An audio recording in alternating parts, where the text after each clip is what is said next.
نام تو لیلا تھا مگر جڑی بوٹیوں سے ایسا کارگر علاج کرتیں کہ شفا کے لقب سے مشہور ہوئیں۔ مکہ میں قریش کے ادی قبیلے سے تھیں۔ عبداللہ ابن عبد الشمس اور فاطمہ بنت وہب کی یہ بیٹی حسمہ ابن حذیفہ سے بیاہی گئیں۔ مکہ ہی میں اسلام قبول کر چکی تھیں، سو وہ تمام سختیاں بھی برداشت کیں جو اس ابتدائی دور میں مسلمان ہونے والے افراد کو جھیلنا پڑیں۔ ان دنوں علم سیکھنا سکھانا زیادہ تر زبانی ہوتا تھا۔ تاریخ دان ایف سی مرگارٹن لکھتے ہیں کہ ایسے وقت میں جب مکہ میں صرف 20 لوگ پڑھنا لکھنا جانتے تھے، شفا یہ مہارت حاصل کرنے والی پہلی خاتون تھیں۔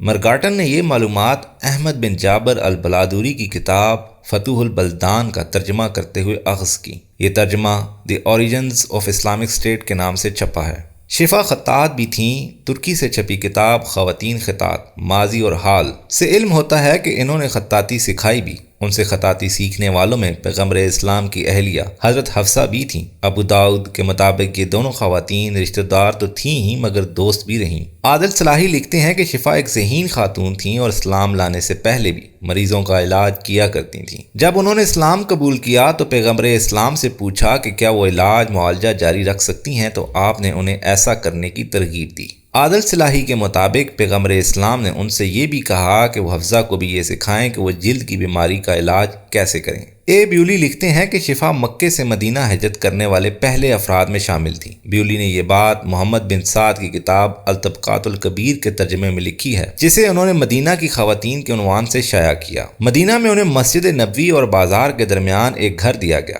جہاں وہ اپنے بیٹے سلیمان کے ساتھ رہتی تھیں۔ تاریخ کی کتابوں میں احمد بن حجر عسقلائی کے حوالے سے لکھا ہے کہ پیغمبر اسلام اکثر ان سے ملنے جاتے اور کاروبار کے بہترین طریقوں کے بارے میں مشورہ بھی کرتے تھے۔ عادل صلاحی کے مطابق ان دوروں کے دوران شفا ان سے دین کے سوالات پوچھتی تھیں۔ چونکہ وہ مسجد بھی جاتی تھیں، سو اپنے طور پر ایک اچھی عالم بھی بن گئیں۔ شفا سے 12 احادیث روایات ہیں۔ تاریخ دان اس بات پر متفق ہیں کہ شفا ابتدائی اسلامی معاشرے میں سب سے زیادہ قابل احترام خواتین میں سے ایک تھیں۔ جمال بدوی نے کتاب پیغمبر کے دور میں خواتین کا کردار میں لکھا ہے کہ شفا اسلامی قانون کی ماہر تھیں اور انہیں بازار کی باضابطہ مبصر مقرر کیا گیا تھا۔ وہ اس بات کو یقینی بنائیں کہ سامان کی مناسب قیمت وصول کی جائے۔ حضرت عمر خلیفہ بنے تو شفا سے اقتصادی پالیسی اور تجارت سے متعلق مشورہ لیا جاتا تھا اور ان کی رائے کو اہمیت دی جاتی تھی۔ جیسے جیسے مدینہ کا معاشرہ ترقی کرتا گیا تو یہ محسوس کیا گیا کہ یہ ضروری ہے کہ بازار کی نگرانی کی جائے جہاں لوگ خرید و فروخت کرتے ہیں۔ چنانچہ شفا کو مدینہ کا قضاء السوق بازار کا انتظام اور قضاء الحسبہ احتساب کی ذمہ داریاں سونپی گئیں۔ یہ ذمہ داریاں تب کی عرب دنیا میں روایتی صنفی کرداروں سے ہٹ کر تھیں۔ وہ بازار میں ہونے والی تجارت کے معاملات میں اس بات کو یقینی بناتی تھیں کہ کوئی دھوکہ یا چال بازی نہ ہو اور خرید و فروخت اسلامی اقدار کے مطابق ہو۔ دکانداروں کو یہ ہدایات کی گئی تھیں کہ اگر انہیں کسی خاص لین دین کی قانونی حیثیت کے بارے میں شبہ ہو تو وہ شفا سے پوچھ لیں۔ بازار کے منتظم کے طور پر شفا جائز تجارت کو یقینی بنانے اور دھوکہ روکنے کی ذمہ دار تھیں۔ وہ دیانتداری سے انصاف کا نفاذ کرتی ہیں، چاہے اس کے لیے طاقتور تاجروں کا مقابلہ ہی کیوں نہ کرنا پڑتا۔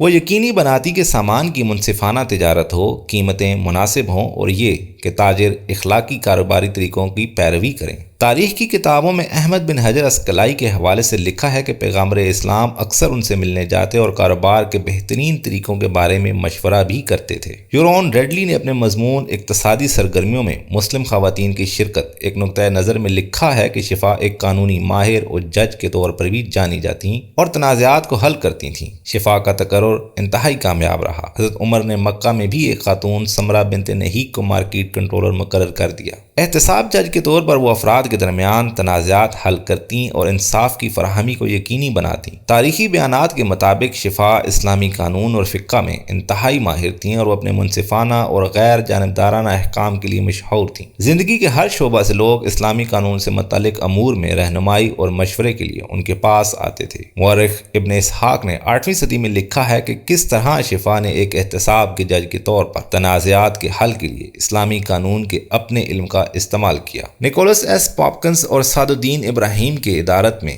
چھپنے والی کتاب اسلام میں خواتین تاریخی اور عصری تحقیق کے مظاہر میں لکھا ہے کہ شفا قانونی ماہر کے طور پر کام کرتی تھیں۔ انہوں نے بازار میں تنازعات میں ثالث کے طور پر کام کیا اور منصفانہ تجارتی طریقوں کو یقینی بنایا۔ شفا کی زندگی کا ایک اور قابل ذکر پہلو اسلامی قانون اور الہیات کے بارے میں ان کا گہرا علم ہے۔ وہ مشورہ چاہنے والوں کو اپنی دانش مندی سے بصیرت انگیز رہنمائی فراہم کرتی تھیں۔ وہ اپنے وقت کی سب سے زیادہ تعلیم یافتہ خواتین میں سے ایک کے طور پر جانی جاتی تھیں۔ ان کی وفات حضرت عمر ہی کے دور خلافت میں ہوئی۔ مجموعی طور پر شفا کی زندگی ہمت، حکمت اور اسلامی تاریخ میں خواتین کے اہم کردار کا ثبوت ہے۔